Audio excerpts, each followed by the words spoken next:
প্রাচীনকালে অযোধ্যার এক রাজা ছিলেন, তার নাম হরিশ্চন্দ্র।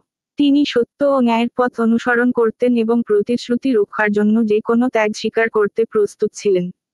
একদিন মহর্ষি বিশ্বামিত্র রাজসভায় এসে বললেন, রাজন, আপনি একবার আমাকে প্রতিশ্রুতি দিয়েছিলেন যে আমার যা প্রয়োজন হবে তা দেবেন। এখন আমি আপনার রাজ্য, ধন সম্পদ এবং সিংহাসন চাই। রাজা হরিশ্চন্দ্র বিন্দুমাত্র দ্বিধা না করে সবকিছু ঋষিকে দান করলেন। এরপর তিনি স্ত্রী শৈবা ও পুত্র রোহিতাশ্বকে নিয়ে রাজ্য ছেড়ে বেরিয়ে পড়লেন।